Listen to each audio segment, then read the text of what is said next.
हमें आत्मवस्तु जाननी है और आत्मवस्तु को जानने के लिए कोई ना कोई साधन चाहिए। साधन चाहिए मतलब क्या? साधन चाहिए मतलब वो साधन कैसा होना चाहिए? देखो, जैसे एक एग्जाम्पल, हमको कोई जगह लेनी है तो जगह कैसी लेते हैं हम? एक ब्रोकर के जरिए से लेते हैं ना। ब्रोकर क्या करता है? ब्रोकर सामने वाले जिसकी जगह है उसको भी जानता है और जिसको लेनी उसको भी जानता है।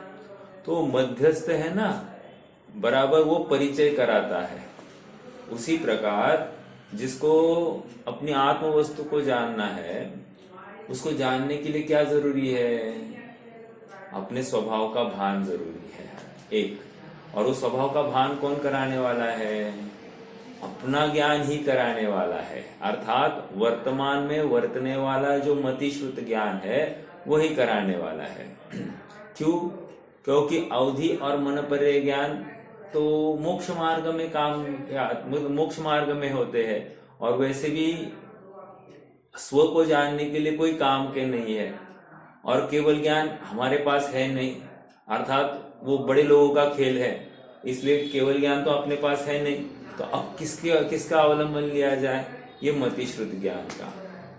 अब सुनिए, मतिश्रुत ज्ञान जो है ना, मति ज्ञान ही कहता हूं, आप श्रुत ज्ञान उसमें गर्भित समझना। मति ज्ञान जो है ना, वो कथनचित अपनी आत्मा से भिन्न है।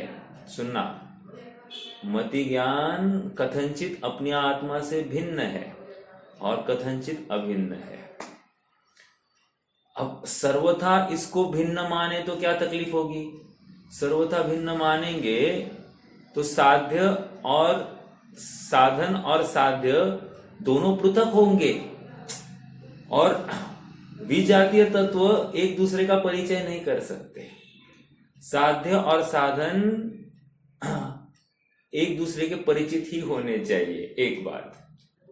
और सर्वथा अभिन्न माने तो क्या तकलीफ हो? पहले क्या कहा था? भिन्न की बात कही थी। अब यहां पर सर्वथा अभिन्न माने तो क्या करेंगे? अरे फिर साध्य और साधन में भेद कैसे करेंगे? अगर अभिन्न हो गए तो साध्य और साधन में भेद ही नहीं किया जा सकता। क्यों? साधन है मति ज्ञान और साध्य है परमार्थ ज्ञान। समझ में आ रहा है? मतलब त्रिकाल ज्ञान, वो साधन है, या आत्मा साधन है। तो ऐसा भेद नहीं कर पाएंगे। इसलिए जो अपना साधन है आत्मा को जानने का, वो कथनचित भिन्न होना चाहिए, कथनचित अभिन्न होना चाहिए। सर्वथा भिन्न नहीं चलेगा, सर्वथा अभिन्न नहीं चलेगा। ओके, ये महत्वपूर्ण बिंदु है। अब देखो, मति ज्ञान की सिद्धि कर रहे थे अपन। प्रकाश की जो किरण है, प्रकाश की किरण, वो किसका परिचय करा रही है? उस सूर्य का परिचय करा रही है कि नहीं? हालांकि देखा जाए वो किरण स्वतंत्र है, स्वयं प्रकाशमय है, उसमें सूरज का कुछ नहीं आया। लेकिन चूंकि वो सूरज से उत्पन्न हुई है, उसका लिंग सूरज से दिखाई देता है, इसलिए वो सूरज का परिचय कराने में समर्थ है। एक तो स्वयं का भी परिचय करा रही है और सूरज का भी परिचय करा रही है। उसी प्रकार ये मति ज्ञान जो है ना, एक तो स्वयं का भी परिचय करा रही है और उस अखंड ज्ञान का भी परिचय करा रही है। इसलिए साधन वही होना चाहिए जो साध्य का परिचित हो। अगर साध्य का परिचित नहीं हो तो वो नहीं करा सकता है। हाँ, बात इतनी है कि जो मति ज्ञान पर इंद्रियों के माध्यम से प्रवृत्त करता है, वो आत्मा का परिचय कराने में समर्थ नहीं है। लेकिन वो मति ज्ञान का अंश निश्चित रूप से कार्यकारी है जो इंद्रिय और मन के माध्यम से प्रवर्तता नहीं हो। ऐसा भी अंश होता है क्या? हाँ, ऐसा भी अंश होता है। ऐसा भी अंश होता है। ऐसा भी अंश मतलब मति ज्ञान ही ऐसा होता है कि वो चाहे तो इंद्रिय और मन का अवलंबन ले, चाहे तो इंद्रिय और मन के अवलंबन के बिना वस्तु को ध्याए। ऐसी मति श्रुति ज्ञान की सामर्थ्य है। तो हमको क्या करना, हमको जो बिना इंद्रिय और मन का अवलंबन लेकर आत्मा को ध्याने वाला जो मति ज्ञान है उसके ऊपर फोकस करना। उसके ऊपर फोकस करना मतलब क्या, वर्तमान में उपलब्ध जो मति ज्ञान है उसको इंद्रिय और मन में प्रवृत्त होने से अलिप्त करना। अलिप्त करना मतलब क्या, उसको इंद्रिय और उसके विषय से निवृत्त करना। निवृत्त करना मतलब चरणानियोग का अवलंबन लेना, अर्थात उसको एकाग्रता का ज्ञान कराना, एकाग्रता का अभ्यास कराना। समझ में आ रहा है क्या? एकाग्रता का अभ्यास मतलब आप थोड़ा सा विचार कीजिए ना, जितनी भी बड़ी बड़ी खोजें हुई है, साइंटिस्ट, लौकिक जगत की बात कर रहा हूं, जितने भी साइंटिस्ट है उन्होंने जितनी भी उपलब्धियां प्राप्त की है, कैसे प्राप्त की है? हाँ, समूह में प्राप्त की है या एकांत में प्राप्त की है? यदि आप कहो समूह में तो हम बोलेंगे उदाहरण दिखाओ, और यदि आप कहोगे एकांत में तो हम वही कह रहे हैं कि एकांत में ही तो सब उपलब्धियां प्राप्त की है। समझना क्या है, इस मति ज्ञान को भी अकेलेपन की आदत डालो। एकांत बिना विषयों के भी ये हो सकता है, ये ज्ञान कर सकता है, ऐसा अभ्यास इसको कराओ। तर्क और युक्ति के माध्यम से इसको अभ्यास कराने की आदत डालो, और वो अभ्यास कराने की आदत आगम सिखाएगा। आगम उसको सारा ज्ञान कराएगा, वस्तु स्वतंत्रता, वस्तु का व्यवस्थित ज्ञान आगम करा देगा। अपना स्वचतुष्टय आगम दिखा देगा। फिर इसके बाद में निर्णय काम इसका है ना, अर्थात मात्र जानकारी कार्यकारी नहीं है, जानकारी के पश्चात उसका एप्लीकेशन बहुत कार्यकारी है।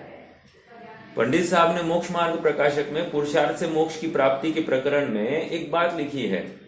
वो कह रहा है कि हम बहुत शास्त्र पढ़ते हैं लेकिन कोई लाभ नहीं हो रहा है। नहीं होगा ना, क्यों नहीं हो रहा है बताते हैं अभी। इसलिए नहीं हो रहा है क्योंकि उपदेश तो शिक्षा मात्र है, शास्त्र अभ्यास, आगम का अभ्यास तो शिक्षा मात्र है। ओके, फल तो जैसा पुरुषार्थ करेगा वैसा पाएगा। और पुरुषार्थ की परिभाषा तुमको जो लगती है वो नहीं है। तुमको लगता है हमने शास्त्र अभ्यास किया, ये पुरुषार्थ, गलत। तुमको लगता है कि मैंने व्रत उपवास आदि किए, गलत। तुमको लगता है कि मैंने दया दान आदि अंगीकार किया, गलत। समझ में आ रहा है क्या? तुमको जो लग रहा है ना कि ये पुरुषार्थ है, वो पुरुषार्थ है ही नहीं।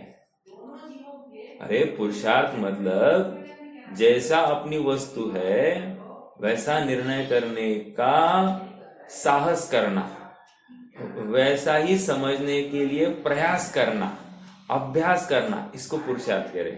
अपनी वस्तु क्रोध मान माया लोभ रहित है तो तुम मानो ना, तुम क्रोध मान माया अर्थात क्षमा मार्दव आर्जव शौच स्वाभाविक है, ऐसा मानो ना। क्यों नहीं मानते हो? क्यों छोटे छोटे विषयों में एकदम से उत्तेजित होते हो और उनसे आकर्षित होते हो? क्यों होता है? जैसे हम बैठे हैं, सभा चल रही है और अचानक कोई आवाज करके वहां से निकल के जाए तो हमारा ध्यान कहाँ जाएगा? हमारा स्वाध्याय की तरफ ध्यान रहेगा या कोई सामने से जा रहा है उसकी तरफ जाएगा? स्वाध्याय कोई सामने से जाए उसकी तरफ जाएगा। इसका मतलब क्या? उपयोग की एकाग्रता नहीं है, हमारी प्रयोजन के ऊपर दृष्टि नहीं है, ये समझा रहे हैं। मान लो एक फोन बज गया, फोन बज गया तो कौन है क्या है जानने की इच्छा हो गई ना, वहां पर ये उत्कृष्ट कार्य छोड़कर वहां भाग गया ना मन। कह रहे ये उपयोग की एकाग्रता नहीं, अर्थात मति ज्ञान की शार्पनेस नहीं है तो पुरुषार्थ नहीं हो रहा है, ये समझा रहे हैं। हाँ, हमको स्वाध्याय करते समय हमको जगत के सारे क्रियाकलाप विकल्प आ रहे हैं, हमको हमारे कस्टमर्स, हमारे प्रियजन, हमारे इष्टजन सब याद आ रहे हैं, तो इसका अर्थ यह है कि तुम सच्चे रुचि से बैठे ही नहीं हो, मरे मन से मात्र एक क्रिया के रूप में तुम बैठे हो।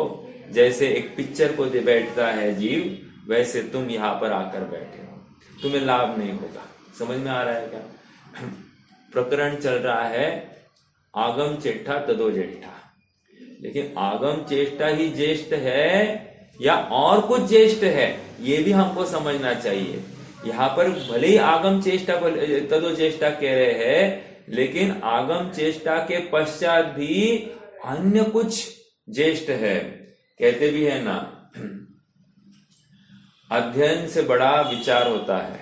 समझना, अध्ययन से बड़ा विचार होता है और विचार से बड़ा आत्मानुभव होता है। मात्र विचार करते रहोगे या आत्मानुभव भी करोगे? विचार करना। हाँ, अर्थात फिर से कहता हूं, अभ्यास अर्थात शास्त्र अभ्यास से बड़ा विचार और विचार से बड़ा आत्मानुभव। ये कड़ी है, इसमें से एक भी नहीं रहेगा ना, काम नहीं होगा। अर्थात शास्त्र अभ्यास नहीं किया तो मात्र विचार करके क्या करेगा? समझ में आ रहा है क्या? तुम्हारी इतनी ताकत तो नहीं कि लॉजिकल रीजनिंग, निसर्गज सम्यक दर्शन प्रकट कर लो, ऐसे तो तुम्हारी ताकत नहीं है। क्योंकि अगर होती तो आज सबसे बड़े फिलोसोफर तुम होते। क्योंकि फिलोसोफर वो प्रकृति से ही सब कुछ सीखते हैं। मतलब एक एक चीज को वो प्रकृति से ही सीखते हैं। जैसे कोई फल खाया, आम खाया, आम मीठा लगा, आम की एक विशिष्ट स्वाद आई। फिर एक सेब खाया, सेब भी एक खाया, उसकी एक विशिष्ट स्वाद आई। इसको प्रश्न खड़ा हुआ फिलोसोफर, यार ये भी पेड़ से निकला, ये भी पेड़ से निकला है, तो फिर ये दिखने के लिए अलग और ये दिखने के लिए अलग, ऐसा क्यों? एक बात। इसका रस अलग, इसका रस अलग, ऐसा क्यों?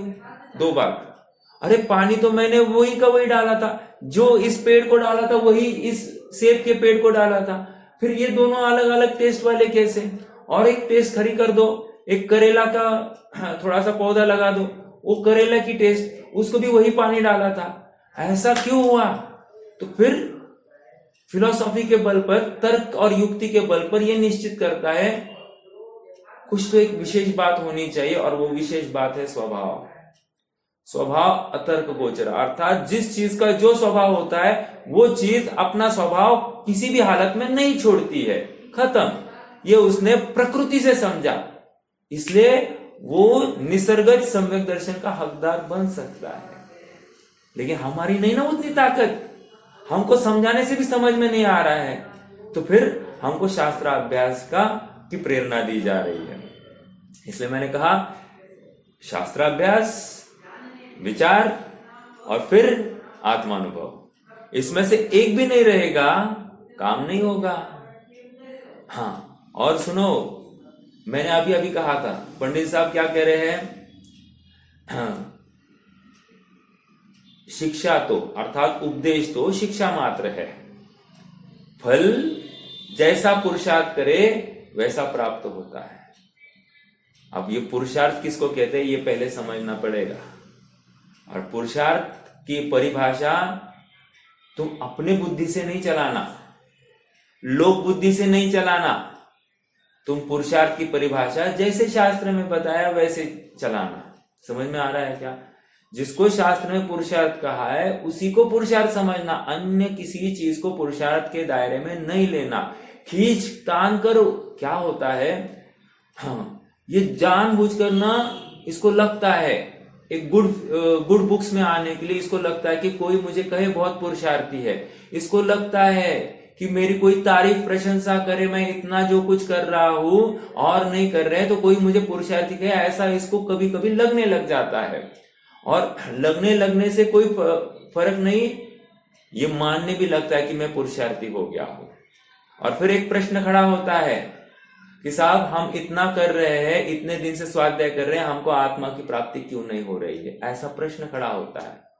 तो मूल में भूल है भाई, तुमने पहला घड़ा ही उल्टा रखा है कि भाई तुमने जिसको पुरुषार्थ मान बैठे हो भ्रम से, उसको पहले बाहर निकालो और बोलो तुम अभी तक पुरुषार्थ ही नहीं कर रहे हो।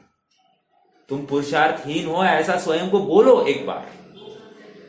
और पुरुषार्थ किसको कहते हैं? जहां पर वस्तु स्वरूप विचार के मन पावे विश्राम, अर्थात तुम्हारा निरंतर आकुलता घटती होनी चाहिए, कषाय घटती हुई होनी चाहिए, तुम्हें पीयर प्रेशर नहीं लगना चाहिए। पीयर प्रेशर मतलब क्या?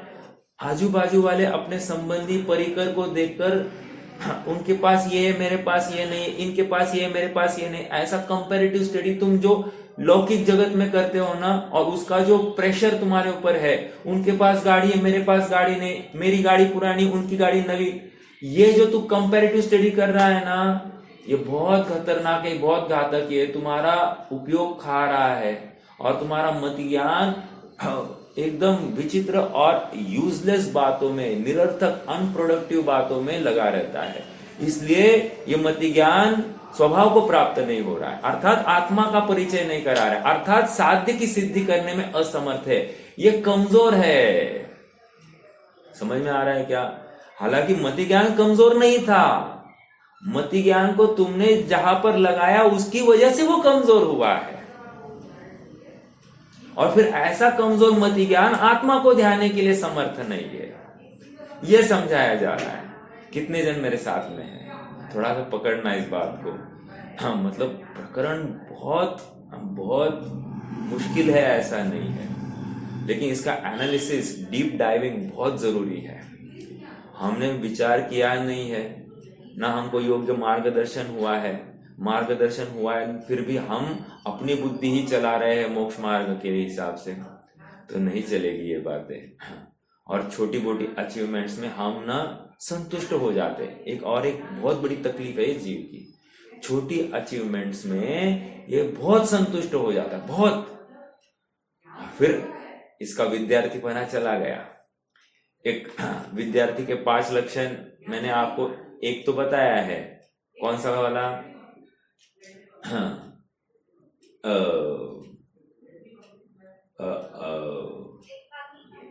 एकाग्रता, महत्वेच्छा, विद्यार्थी पंचलक्षणम, ये एक है। दूसरा एक विद्यार्थी के 5 लक्षण है, और एक है, मैं आपको वो भी सुनाता हूं।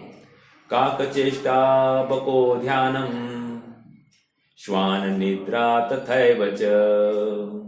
आप सर्च करोगे गूगल पर तो मिल जाएगा, कोई प्रॉब्लम नहीं। काकचेष्टा बको ध्यानम, श्वान निद्रा तथैव च। अल्पहारी गृह त्यागी, विद्यार्थी पंचलक्षणम। क्या कहा? Very very important. ये मतलब क्रीम है, क्रीम। ये आध्यात्म की बात नहीं है, ये लॉजिकल नीति वचन है साहब। ऐसा नहीं है कि बहुत बड़े पारमार्थिक बात आई है, लेकिन जो बात आई है पते की बात आई है। और आपको फिर इसके ऊपर मुनि स्वरूप कैसा होना चाहिए, इसका भी आपको एक कॉन्फिडेंस आ जाएगा। ऐसा ही होना चाहिए, अन्य प्रकार से नहीं होना चाहिए। समझ में आ रहा है कि मेरी बात? फिर से बोलता हूं। काकचेष्टा बको निष्ठ बको ध्यानम, श्वान निद्रा तथैव च। अल्पहारी गृह त्यागी, विद्यार्थी पंचलक्षणम। अब बताओ कितनी बातें आ गई है, पूरा अपना अध्यात्म आया कि नहीं? यहां पर क्या कह रहे हैं? काकचेष्टा बको ध्यानम। काक चेष्टा मतलब क्या मालूम है? काक चेष्टा मतलब क्या? कौन बोलेगा? काक, काक मतलब कौवा, कावड़ा, ठीक है। काक की चेष्टा मतलब क्या? अरे काक, हाँ, अलर्ट, ठीक है। काय के लिए अलर्ट? अलर्ट काय के लिए? अपने पे लगाएंगे तो आत्मा से उसका तो कोई भी पत्थर फेंके तो तुरंत पहले ही हो जाता है। हाँ, अपने लिए ही लगाना है। काक चेष्टा मतलब आत्मा के बारे में इंफॉर्मेशन इकट्ठा करने के लिए बहुत बहुत आतुर है। कहा मुझे नवीन विषय, नवीन प्रमेय मिले और मैं उसको समझूं, ऐसी इसको निरंतर जिज्ञासा बनी रहना, काक चेष्टा। समझ में आ रहा है? पंडित अब मोक्ष मार्ग प्रकाशक में नहीं, रहस्यपूर्ण चिट्ठी में वहां पर अंत में कह रहे हैं कि भाई तुमको कोई नवीन शास्त्र का पता पड़ा, ज्ञान हुआ, तो हमारे साथ शेयर करना। ओ माय गॉड, अभी इतने ज्ञान का धनी जीव है, हाँ, और वो इतना लघु होकर कह रहा है कि तुमको कोई नवीन शास्त्र जानने में आया, पढ़ने में आया, तुम हमारे साथ शेयर करना। और आपको पता है वो चिट्ठी 5-6 महीने के बाद में आई थी, इनके पास में लिखी गई थी 5-6 महीने पहले, वो 5-6 महीने के बाद में आई थी इनके हाथ में घूमते फिरते। आप विचार करना उस काल में आवागमन या देवा लेवा कितना कठिन होगा। चलो, काक चेष्टा बको ध्यानम, बको मतलब बगड़ा, बगड़ा वो बक होता जो है ना, बराबर ध्यान लगाकर ऐसा बैठता है कि मानो इसको कितने भी अलग अलग डिस्टर्बेंसेस आ जाए वो डिस्टर्ब नहीं होता है। एकाग्र हो गया, एकाग्र मतलब वो ध्यान इस प्रकार लगाया है अपने ध्येय की प्राप्ति के लिए, उसको कोई विचलित नहीं कर सकता। 2 श्वान निद्रा तथैव च, श्वान निद्रा क्यों कह रहे हैं? जागृति।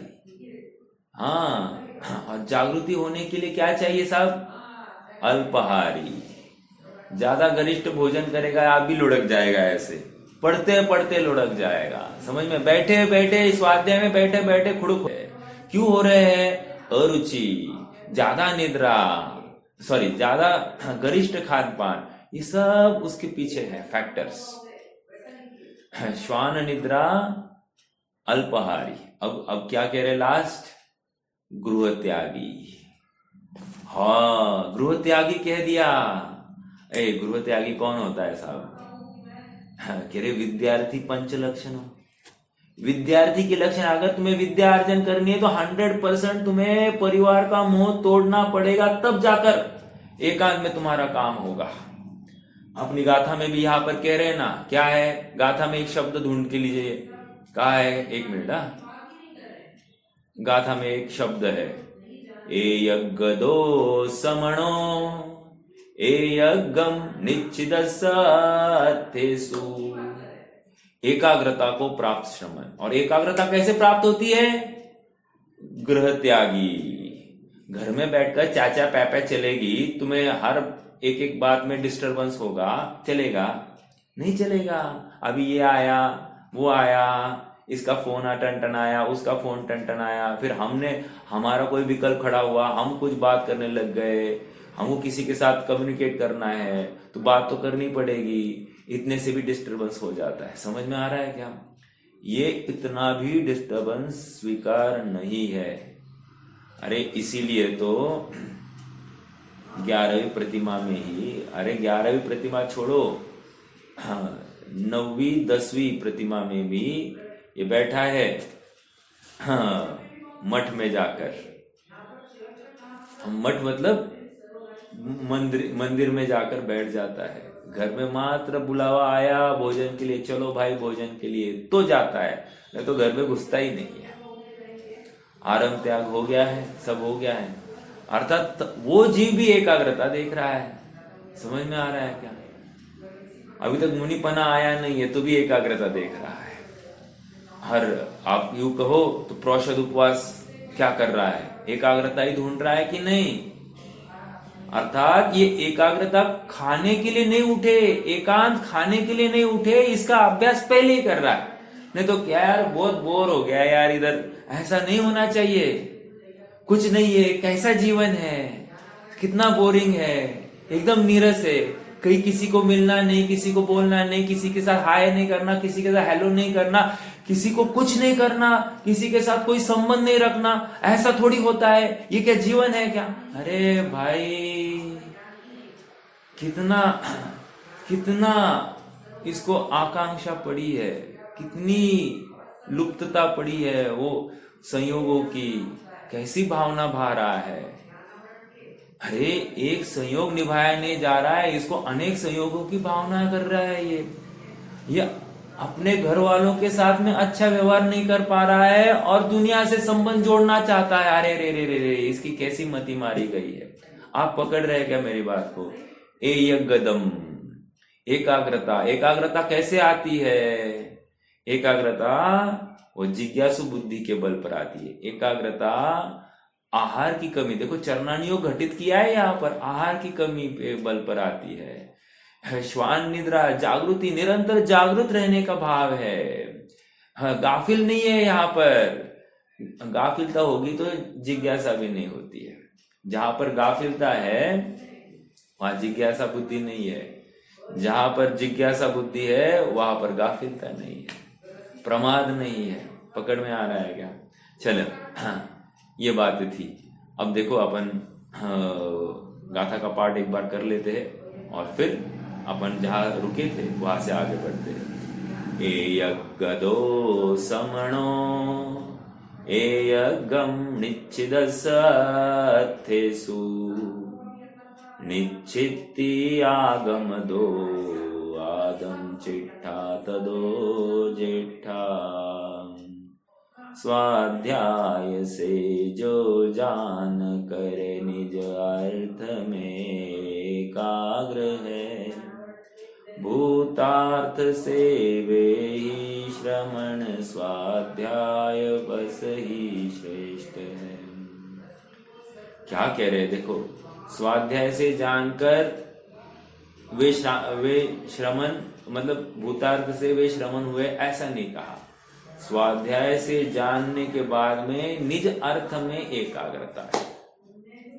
देखो स्वाध्याय होने के बाद में क्या होता है, इसको आकड़ आ जाती है, मान कषा होती है, आई एम समथिंग ग्रेट, और फिर वो दूसरे के ऊपर डोमिनेट करने की कोशिश करता है, या फिर मान प्रतिष्ठा की चाह करता है, या फिर दूसरे को सिखाने में ही अपना सारा समय लगाता है। स्वयं की आत्म आराधना के लिए वो बिल्कुल विकल्प ही करता नहीं है, उसको दूसरों की पड़ी है, स्वयं की पड़ी ही नहीं है। फिर से गया काम से। इसलिए स्वाध्याय से जाना और एकाग्रता से अनुभवा तो ही काम होगा, नहीं तो नहीं होगा। इसलिए कहा था शास्त्राभ्यास, विचार, आत्मानुभवन।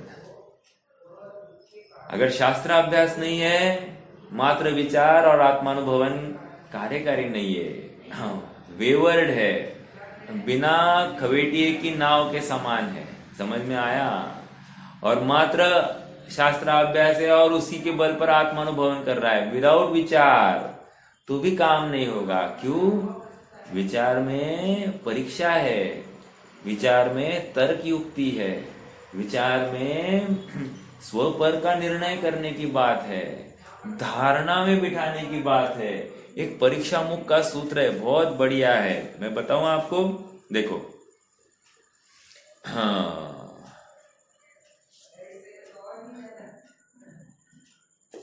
एक मिनट, हाँ, परस्पर विरुद्ध नाना युक्ति प्राबल्य दौर्बल्य इति अवधारणाय परीक्षा। फिर से बोलू, हाँ, परस्पर विरुद्ध नाना युक्ति प्राबल्य दौर्बल्य इति अवधारणाय परीक्षा। परीक्षा मतलब मैं विचार को यहाँ पर परीक्षा कह रहा हूं, क्योंकि विचार में ही परीक्षा होती है। अब मात्र सुन लिया और आत्मानुभवन के लिए गया, चलेगा? नहीं चलेगा। अरे मिलेगा ही नहीं आत्मा। क्यों? क्योंकि अनेकांतात्मक वस्तु है, वस्तु अनेकांतात्मक है, वस्तु का निरूपण अनेकांतात्मक है। अब तुम कैसे समझोगे? ये निश्चय का कथन है या व्यवहार का कथन है? कभी बोलेंगे भोजन कम करना, अभी आहार कम करा कहा, निद्रा कम करो कहा, है ना, कहा कि नहीं कहा? और कभी कह रहे कि आत्मा को ध्यान कहो, हाँ, और आत्मा अनाहरी स्वरूपी है, ऐसा बोल दिया। और कभी कह रहे कि कम खाओ कह रहे हैं। अभी नक्की करना क्या, कम खाने का या अनाहरी स्वरूप को ध्यान? अनिद्रा स्वभावी है या कम सोना, क्या करना? प्रश्न खड़े होते हैं। तो प्रश्न खड़े हुए तो उसका समाधान क्या है? कह रहे हैं परस्पर विरुद्ध नाना युक्ति प्राबल्य दौर्बल्य इति अवधारणाय। अवधारणाय मतलब क्या साहब? अवधारणा मतलब धारणा में बिठाना, अवधारण चहु ओर से धारण करना, अवधारणाय परीक्षा। हाँ, परीक्षा पूर्वक कुछ काम नहीं होगा, परीक्षा करनी ही पड़ेगी। और परीक्षा को मैं विचार कह रहा हूं। शास्त्र अभ्यास से बड़ा कार्य विचार, परीक्षा, और परीक्षा से बड़ा कार्य आत्मानुभवन है। अब ये जीव कहाँ संतुष्ट हुआ है? शास्त्र अभ्यास में, खत्म। इसको आगे बढ़ने की चाह ही नहीं है, इसमें ही स्वयं को ग्रेट मानने लग गया है। कैसे चलेगी बात? चार खोपड़ियों ने जो कुछ भी नहीं समझते बोल देते बहुत तपस्वी है, बहुत पुरुषार्थी है। अब पुरुषार्थी का भी डेफिनेशन नहीं याद आ रहा है। लौकिक पुरुषार्थ को मोक्ष मार्ग में 0 वैल्यू है, याद रखना। चार मिथ्या दृष्टियों ने अपनी बहुत प्रशंसा की, अपने को सम्यक दृष्टि घोषित किया, वैल्यू 0। हाँ, बहुत विचारना, बहुत विचारना। इसलिए मैं हमेशा मेरी श्रेयांश के साथ चर्चा चली आज। श्रीमद में प्रॉब्लम नहीं है, श्रीमद के भक्तों में प्रॉब्लम है। कान्जी स्वामी में प्रॉब्लम नहीं था, कान्जी स्वामी के भक्तों में प्रॉब्लम है। समझ में आ रहा है क्या? उन्होंने उनको अननेसेसरी अनड्यू ग्रेटनेस प्रदान की, जो कि उस भूमिका के योग्य बिल्कुल स्वीकार नहीं हो रही थी। समझ में आ रहा है क्या? ये भी युक्ति के खेल में आता है। मात्र सभी जयकारा ठोक रहे तो अपन भी जयकारा ठोके, इसमें कोई वैल्यू नहीं है। वी आर मूर्ख, अपनी अज्ञानता सिद्ध हो रही है। इतना क्षयक्षम होने के बावजूद भी हम आंखें बंद करके आगे, आंखें मूंद करके हम आगे बढ़ रहे हैं, और हम जय गुरुदेव करते जा रहे हैं। रॉन्ग, नहीं चलेगी बातें। देखो, उनके तत्व निरूपण में कोई खोटी नहीं है, हम इसलिए उनको पढ़ रहे हैं। हमको किसी को पढ़ने की या सुनने की एलर्जी नहीं है, लेकिन किसी को भूमिका के ऊपर जाकर हम उसको जयकारा ठोकते बैठे, ये हमको स्वीकार नहीं होगा। समझ में आ रहा है? ये हमारी परीक्षा है, हमारी जागृति है। ये समझ में आ रहा है क्या आप सबको? बात बहुत कठिन है, कठोर भी है, लेकिन विचारणीय है। क्योंकि ये भी विचार नहीं किया, तुम यथार्थ पुरुषार्थ नहीं करोगे, नहीं करोगे, नहीं करेंगे। और बारंबार पूछा जाता है तुम्हारी भूमिका क्या है, तुम ये सब त्याग कर रहे हो, तुम्हें कौन सी भूमिका, कौन सी भूमिका, कौन सी भूमिका? अरे भूमिका में श्रावक हूं, और श्रावक की भूमिका कैसी होती तुम्हें खबर नहीं है। अच्छा, स्वाध्याय तो करो थोड़ा बहुत, तब जाकर तुम्हें पता चलेगा कि श्रावक की भूमिका क्या होती, मुनि भूमिका क्या होती है। तब जाकर तुम्हारा यथार्थ निर्णय होगा। अभी तक भूमिका ही ज्ञान नहीं है, यहां वहां सड़े नारियल के जैसा अपना माथा पीटते चलते हो। क्या कहा? सड़े नारियल की तरह अपना माथा पीटते हो। कठोर बातें हैं, लेकिन सत्यार्थ बातें हैं। एक बहुत अच्छी बात आपके सामने रखता हूं, शायरी ही है। मैंने सुनी थी। वैसे तो मेरी महफिल भरा हुआ करती थी, वैसे तो मेरी महफिल भरा हुआ करती थी, पर जैसे ही मैं सत्य बोलने चालू हो गया, सभा खाली होने लग गई। समझ में आ रही क्या कुछ बातें? हाँ, अरे सत्य किसको सुहाता है? और जिसको सत्य सुहाता है वो पुरुषार्थ का इच्छुक है। समझ में आ रहा है क्या? चलिए, काफी बातें हो रही है, अपन थोड़ा सा विषय में आ जाते हैं। ये विषयांतर नहीं है, विषय का मर्म समझने के लिए ये भी चर्चा जरूरी है। देखो, आ जाइए पेज नंबर 130 पर।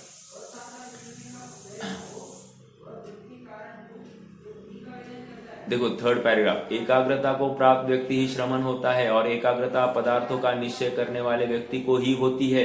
ये इतनी चर्चा जो चली है ना, ये इतने से पॉइंट के ऊपर चली है। एकाग्रता पदार्थों का निश्चय करने वाले व्यक्ति को होती है। निश्चय करने वाला मतलब परीक्षा पूर्वक निश्चय करने की बात है। और निश्चय करना मतलब मालूम है क्या? ऐसा विकल्पात्मक ज्ञान में नक्की करना। एकाग्रता पदार्थों का निश्चय करने वाले व्यक्ति को ही होती है, अर्थात स्व को स्व में देखना और पर को पर में देखना, ये भी पुरुषार्थ है।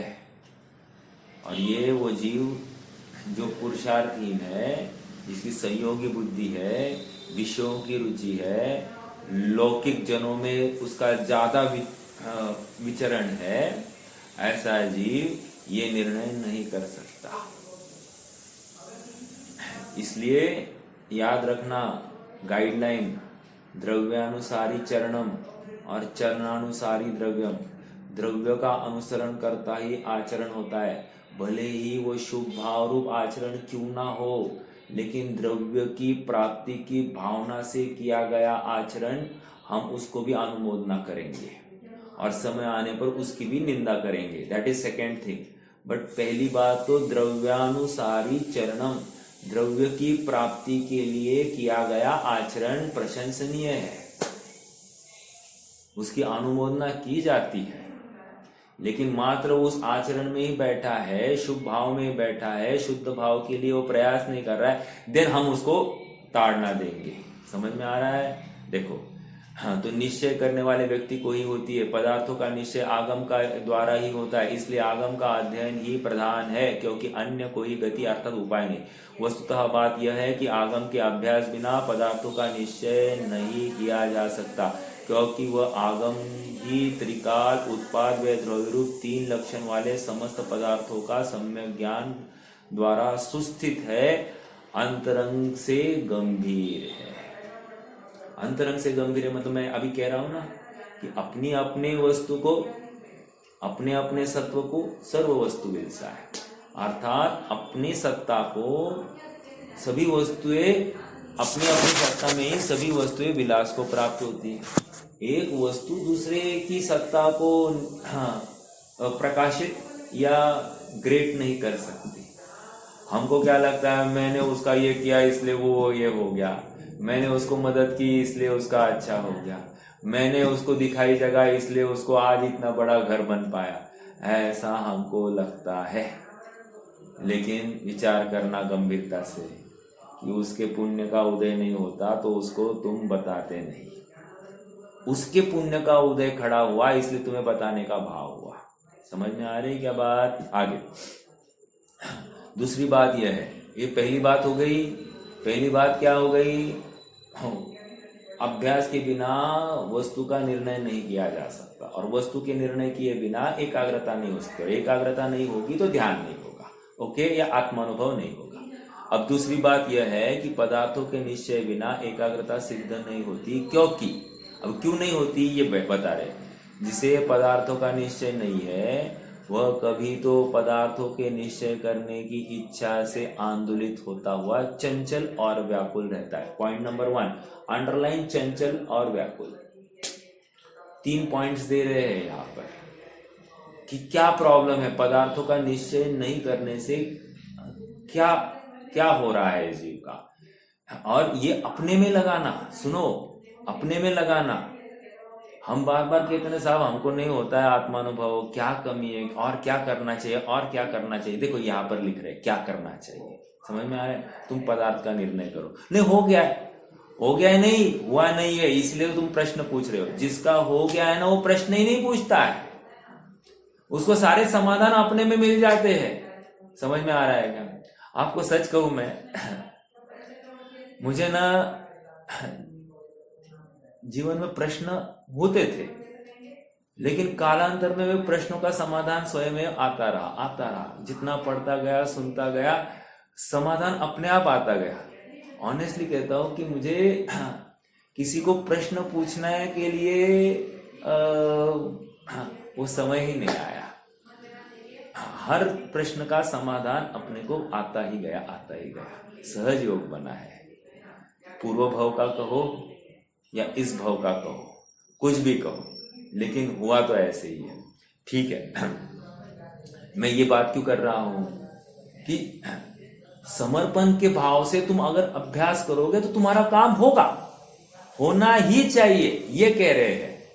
तुम्हें प्रश्न आएंगे ही नहीं, डायरेक्टली प्रश्न खड़ा हुआ तो सॉल्यूशन भी तुम्हें ही दिखाई देगा। तुम्हारा आत्मा ही तुम्हें मार्गदर्शक बनेगा, और उस मार्गदर्शन का आधार आगम, आगम चेट्ठा तदो जेठा, अर्थात आगम की जो गाइडलाइंस है उस गाइडलाइंस पर तुम चलो।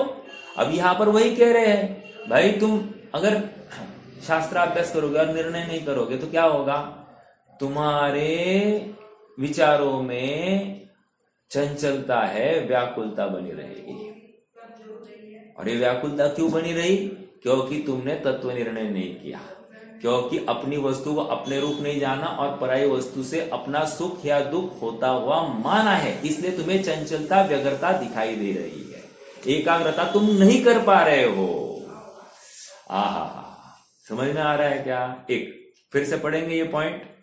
हाँ, कभी निश्चय करने की इच्छा से आंदोलित होता हुआ, आंदोलित हो रहा है निश्चय करने की इच्छा से हुआ, चंचल और व्याकुल रहता है।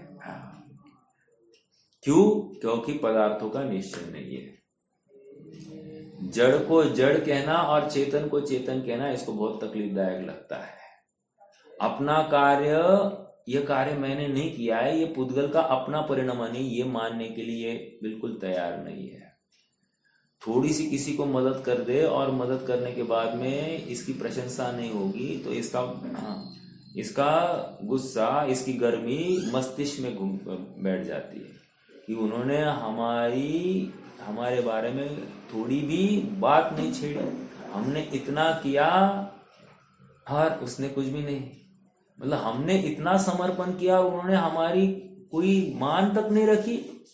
बहुत तकलीफ की बात है। तो विचारणीय बिंदु है, अरे इसलिए इसको आकुलता है, एकाग्रता नहीं अंगीकार कर पा रहा है, इसका चित्त निरंतर आकुल और व्याकुल बना रहता है। चंचल, चंचल मालूम है चंचल किसको कहते हैं? बंदर की तरह, एक टहनी से दूसरी टहनी, दूसरी टहनी से तीसरी टहनी। समझ में आ रहा है क्या? वो कभी एक टहनी पर स्थिर नहीं रह सकता। वैसे ही इसका मन, इसका उपयोग ऐसा ही चंचल है, एक विषय से दूसरे विषय, दूसरे विषय से तीसरे विषय, तीसरे विषय से चौथे विषय। विपद पुरः क्या है वो?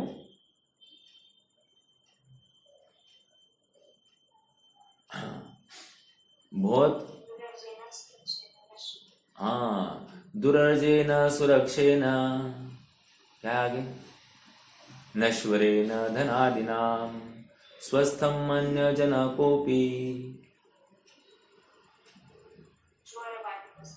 ज्वरवान इव सर्पिशा। वो नहीं कह रहा हूं मैं, दूसरा था। ठीक है,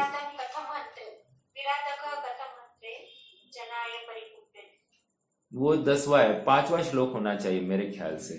ठीक है, देख लीजिए। मुद्दे की बात तो ये है कि ये जीव सुखी होने पर के नाम पर भी विषय ही चाहता है, अपनी एकांत को, अपनी एकता को नहीं निर्णय कर पा रहा है। इसलिए समय सार का मूल प्रमेय ही वो एकत्व विभक्त आत्मा ही खड़ा किया। तू एक है, पहले ये नक्की कर। यदि तू अकेला है, ये नक्की नहीं करता है, तू अभी भी स्वयं को शरीर वाला ही देख रहा है, आत्मा नहीं देख रहा है, तो you are in very big dilemma. तेरा निर्णय नहीं हुआ है, अभी भी तुझे दो में एक की भ्रांति हो रही है, और हम कह रहे हैं दो में दो देखना है। समझ में आ रहा है? एक में एक ही देखना है, अपने में एक ही देखना है, दो नहीं देखना है। हाँ, व्याकुल होता रहता है, और कभी पर में कुछ करने की इच्छा रूप ज्वर के परवश होता हुआ समस्त पदार्थों को स्वयं सर्जन की इच्छा करता हुआ विश्व व्यापार रूप परिणमित होने से प्रतिक्षण शुभ रहता है। Point number 2। यह कौन सा पॉइंट आप अंडरलाइन मतलब कौन सा शब्द आप अंडरलाइन करोगे इस पॉइंट नंबर 2 में? पहले पॉइंट में क्या अंडरलाइन किया? चंचल और व्याकुलता। अब इस पॉइंट नंबर 2 में क्या अंडरलाइन करेंगे? कभी पर की, मैं फिर से पढ़ रहा हूं, कभी पर में कुछ करने की इच्छा रूप ज्वर के परवश होता हुआ समस्त पदार्थों को स्वयं सर्जन की इच्छा करता हुआ विश्व व्यापार रूप परिणमित होने से प्रतिक्षण शुद्ध होता है। क्या प्रॉब्लम क्या है यहाँ पर? ये विश्व व्यापार रूप क्यों हुआ है परिणमित, इसका उपयोग?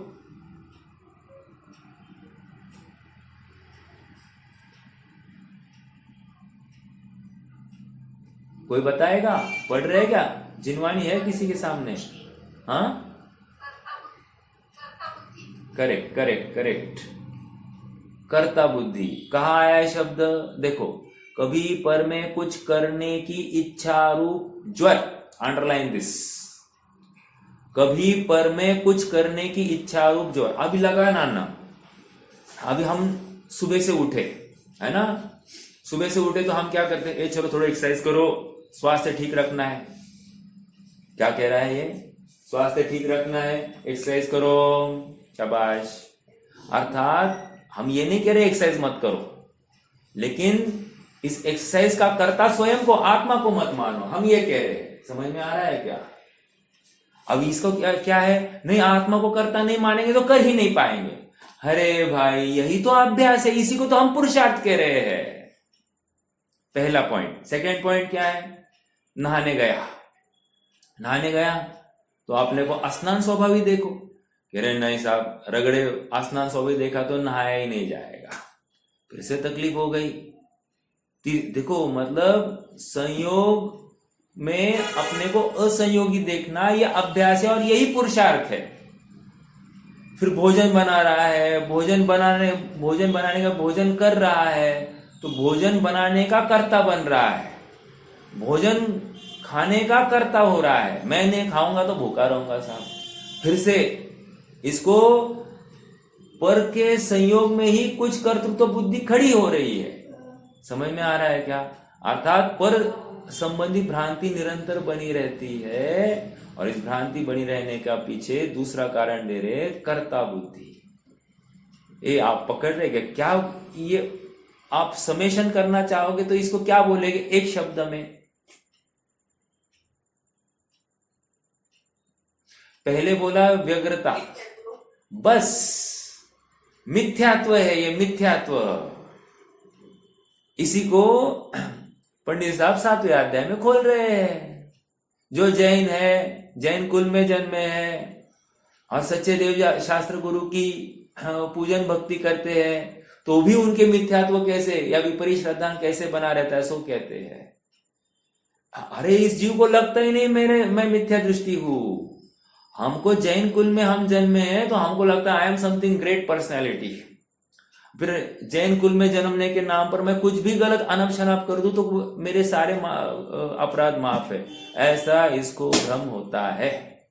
और यहां स्पष्ट कह रहे भाई, तेरा पहला काम स्व पर भेद विज्ञान है। तेरा पहला ज्ञान स्व को स्व और पर को पर देखना है। ऐसा डिवीजन ऑफ द्रव्य तूने किया क्या? 2 द्रव्य को 2 रूप देखा कि नहीं? तूने अपने चेतन पदार्थ में चेतनत्व देखा कि नहीं? और पुद्गल पदार्थ में जड़त्व देखा कि नहीं? चेतन पदार्थ में जानना देखना देखा कि नहीं? और पुद्गल पदार्थ में स्पर्श रस गंध वर्ण देखा कि नहीं?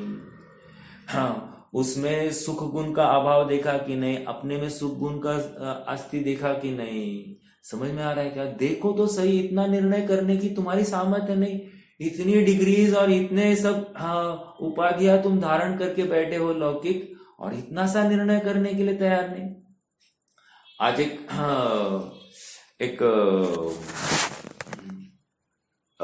एक शॉर्ट्स था, शॉर्ट ऐसा था, वो स्वानुभूति जैन एक विदुषी है, डॉक्टर साहब की कोई लड़की की लड़की है शायद, तो डॉक्टर साहब मतलब डॉक्टर भारेल की, तो वो अच्छी स्पीकर है।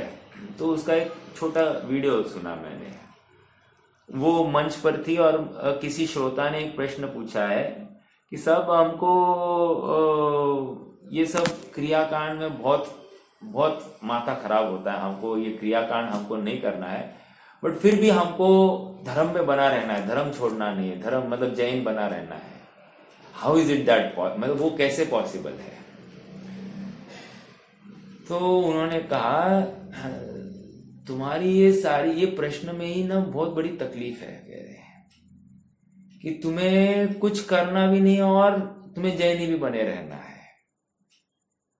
मतलब इस क्रियाकांड को तुम बर्डन मानते हो और फिर भी तुमको धर्मी या जैन धर्म में बना रहना है। अरे जैनत्व की पहली परिभाषा ही, अब ये मेरी तरफ से बोल रहा हूं, जैनत्व की पहली परिभाषा ही 8 मूल गुण है, अर्थात बाह्य आचरण में विवेक है, और बाह्य आचरण का विवेक एक शुद्धात्मा के भान पूर्वक होना चाहिए। अब बाह्य आचरण में तो विवेक होते हुए शुद्धात्मा का भान नहीं है, तो तुम्हारा अभ्यास की कमी है। लेकिन एटलीस्ट इतनी बात तो आए, तुम्हारा जैनत्व का परिचय तो हो, पानी छान कर पीना, रात्रि भोजन नहीं करना, बाजार की वस्तुएं नहीं खाना, इतना तो जैनत्व का अभ्यास या मतलब प्रगटीकरण होना चाहिए कि नहीं होना चाहिए? ये भी नहीं है तो तुम कैसे आगे बढ़ सकते हो?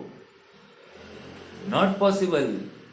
इसलिए एक चेष्टा है कि तुम ये क्रिया नहीं करना चाहते और धर्म में बना रहना चाहते हो। अर्थात इन शॉर्ट तुम ये चाहते हो कि कोई जैन साहब कहकर तुम्हें पुकारे। समझ में आ रहा है क्या? ये जैन आ रहे हैं, ऐसा आदर से युक्त तुम्हारे साथ कोई व्यवहार करे, ये अपेक्षा है, लेकिन तुम्हें जैनत्व के योग्य कुछ करना नहीं है। समझ में आ रहा है? Then you are sadly mistaken, तुम्हें वस्तु स्वरूप नहीं समझा है। समझ में आ रहा है? तो यहां पर एक पॉइंट क्या कहा, कर्तृत्व बुद्धि, पर के कुछ करने की बुद्धि, ये महाअपराध है, महानिंदनीय है, और इससे तुम्हें आत्मा या तुम्हारी एकाग्रता संभव नहीं है। ओ, मूल पॉइंट याद रखना, चंचलता से एकाग्रता संभव नहीं है, एक पॉइंट नंबर 1। दूसरा पॉइंट कह रहे, पर पदार्थ में कर्तृत्व बुद्धि, इसकी वजह से तुम्हें एकाग्रता नहीं हो पा रही है। मैंने किया, करस्येमि इति चिंतयम, मरस्येमि इति विस्मृतम। समझ में आ रहा है क्या? कर्ता बन रहा है। अब कर्ता किया है, मैंने किया है तो भोगूंगा मैं कि नहीं? मैंने इतना पैसा कमाया तो मुझे भोगना चाहिए कि नहीं? समझ में आया? और यदि दूसरा भोग रहे तो ऐश की रोटी खा रहे हैं, इनको आयतो ताट में है। मारवाड़ी में क्या कहते हैं? इनको आयता परोसा गया है। आयता मतलब क्या? बिना मेहनत का परोसा ताट, थाली एकदम सोने की थाली मिल गई है, बॉर्न विद गोल्डन स्पून कहते हैं ये। समझ में आ रहा है क्या? आयती थाली मतलब बिना मेहनत के, खाली आप थाली पर आकर बैठ जाओ, तुमको पूरी परोसी हुई मिलेगी। लेकिन ऐसा नहीं है, मतलब इसको कोई दूसरा भोग रहा है तो इसको तकलीफ होती है। एक समझ में आ रहा है क्या? इसको लगता है कि जो मैंने कमाया है वो मैं ही भोगू, तो भी बड़ी तकलीफ। समझ में आ रहा है क्या? देखो अब तीसरा पॉइंट पढ़ेंगे। कहा गया भाई, हाँ, स्वयं सर्जन की इच्छा करता हुआ विश्व व्यापार रूप। सर्जन मतलब क्या? सर्जन मतलब फैलाओ सभी जगह पर। पोकिंग नोज, अपन कहते हैं डोंट पोक योर नोज। यहां पर हर जगह पर अपनी नाक खुपसता है, अपनी सलाह मांगी नहीं तो भी सलाह देकर आ जाता है। ये स्वयं सर्जन की इच्छा करता हुआ विश्व व्यापार रूप परिणमित हुआ है। आत्म व्यापार नहीं कह रहे, विश्व व्यापार। ऑर्थोपेडिक सर्जन किसकी बात कर रहे हो? तो विश्व व्यापार रूप मतलब क्या? अरे मालूम है अमेरिका के ट्रंप ने ये किया, अरे मालूम है यूक्रेन वाले का अपमान करके भेजा, अरे मालूम है वो पुतिन ने ये किया, मालूम है चाइना ने ये किया। विश्व व्यापार मतलब उनकी सोचता है और दूसरे को बताता है, खबरें देते फिरता है। समझ में आ रहा है क्या? अभी कुछ नहीं होने वाला, बहुत तकलीफ है, ऐसा है वैसा है। मतलब मैं आत्मा हूं, ये निर्णय करने के लिए इतना शिथिल हुआ है, पुरुषार्थहीन हुआ है, और विश्व व्यापार में कैसी इसकी प्रवृत्ति दौड़ती है, कितनी रुचि से। पेपर भी पढ़ेगा ना, पेपर पर मार्किंग करते करते पढ़ता है, एक बार नहीं, दो दो बार, तीन तीन बार पढ़ लेता है। ऐसे भी है। मैं पिछली बार वाशिम गया था, एक भाई मिले और उन्होंने कहा कि हमारे ये पिताजी, उम्र हो गई है 87, 80 प्लस थे, 85 प्लस होंगे, लेकिन हाँ, कोई उनको धर्म की रुचि नहीं है। धर्म के नाम पर कदाचित देव दर्शन के लिए आ जाते हैं, देव दर्शन, मात्र देव दर्शन, उसके ऊपर कुछ नहीं। और फिर आते ही अखबार पकड़ते हैं, दिन भर अखबार पढ़ते हैं, और बात करने का अवसर पड़ा तो अखबार में जितनी चर्चाएं सुनी है उतनी दुनिया को सुनाते बैठते हैं। यही उनका जीवन क्रम है, दिन क्रम। क्या है ये?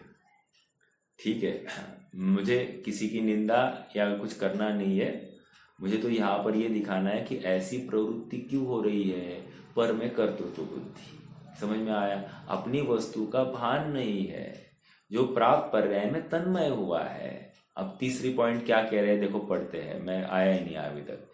और कभी भोगने की इच्छा से, आ गया, और कभी पॉइंट नंबर 3, कभी भोगने की इच्छा से भावित होता हुआ विश्व को स्वयं भोग रूप ग्रहण करके राग द्वेष रूप कलुषित चित्त वृत्ति के कारण वस्तुओं के इष्ट अनिष्ट विभाग द्वारा द्वैत प्रवर्तित करता हुआ प्रत्येक वस्तु रूप परिणमित होने से अत्यंत अस्थिरता, कितनी बड़ी बात कह रहे, अत्यंत अस्थिरता को प्राप्त होता है। इसलिए यह अनिश्चयी जीव के कृतनिश्चय 1, निष्क्रिय 2 और निर्भोग अर्थात युगपत विश्व को पी जाने पर भी विश्वरूप न होने वाले उस एक निर्भोग आत्मा को नहीं देखने से निरंतर व्यग्रता ही रहती है, एकाग्रता नहीं होती। यह उत्तर आया इस पैराग्राफ में।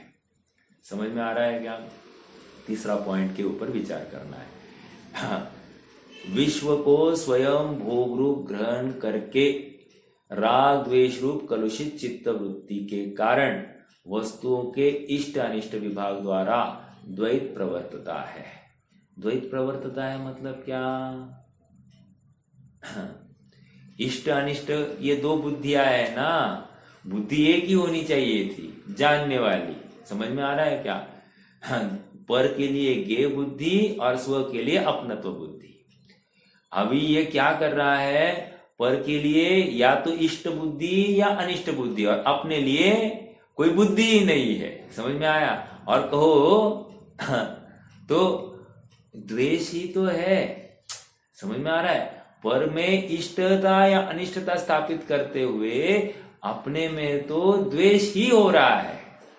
अपने में परायापन है, ये द्वेष है कि नहीं? देखो पवनंजय ने क्या है वो, अंजना सती को सारी व्यवस्थाएं दी, एक नया महल बांधा, सारे नौकर चाकर रख दिए, पूरी 100% व्यवस्था है, लेकिन फूटी आंख अंजना की तरफ नहीं देखा। तो मेरा प्रश्न है कि उन्होंने अंजना के प्रति प्रेम किया है या द्वेष किया है? अंजना में अपनापन है या परायापन है? अपनापन नहीं होता तो इतना महल नहीं बांधता था। ऐसा कोई तर्क करे तो, अरे अंजना को ये महल नहीं, महलों से शादी नहीं की थी, अंजना ने पवनंजय से शादी की है।